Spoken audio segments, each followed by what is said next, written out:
आज आपको एक बात बताता हूँ, निबियस पिया करो। ये बूढ़े लोग माशाअल्लाह निबियस पिया करो। निबियस क्या होता है पता ही नहीं है। निबियस कहते हैं, नबी ने फरमाया खजूरों को पानी में भिगो कर रखो, सुबह उसकी गुठली निकाल कर इसको पानी में मसल लो। ये निबियस है। खजूरों को भिगो के इसको पीना, इसमें बादाम भी डाल लो। 5 खजूरें डाल लो, 5 बादाम डाल लो। जो शुगर के मरीज हैं वो खजूरें ज्यादा ना खाएं, जो गर्दों के मरीज हैं वो खजूरें ज्यादा ना खाएं, क्योंकि इसमें पोटेशियम बहुत ज्यादा होता है। और इसमें आधा चम्मच सफेद तिल मिला लो। ये जितने बूढ़े लोग हैं जिनको पेशाब के कतरे आते रहते हैं, ये निबियस पेशाब के पट्टों को ताकत देता है, कुव्वत देता है और कैंसर को भी खत्म करता है। ये बताने वाले कौन? प्यारे पैगंबर जनाब मोहम्मद। हमें पता ही नहीं तो उन चीजों को इस्तेमाल करो।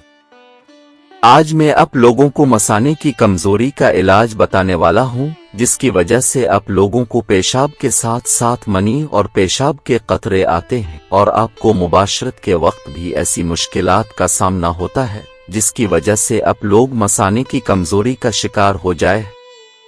बेइरादा पेशाब का खारिज होना या पेशाब का निकल जाना। इस बीमारी में मसाना में पेशाब रोकने की कुव्वत कमजोर पड़ जाती है।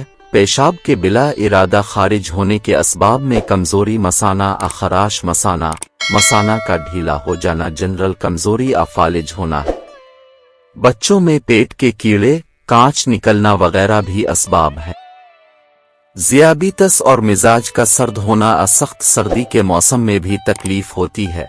पेशाब बिला इरादा कतरा कतरा खारिज होता रहता है। मरीज सोया हुआ हो, अजाग रहा हो, पेशाब जितना गर्दों से आता इतना ही खारिज हो जाता है। बस मरीज को ऐसे महसूस होता है कि इसके कपड़े भीग रहे हों।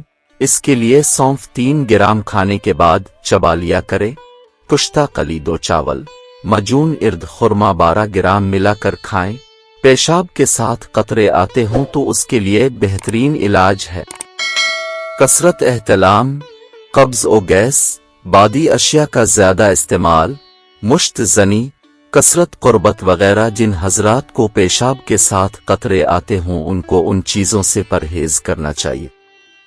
सकील और बादी अशिया, गर्म और तली हुई अशिया और फहश मवाद, हमें उन सब चीजों का ख्याल रखना चाहिए, तभी हम इस मर्ज से छुटकारा हासिल कर सकते हैं। ऐसी मजीद अच्छी वीडियोस देखने के लिए इस चैनल को सब्सक्राइब कर ले। शुक्रिया।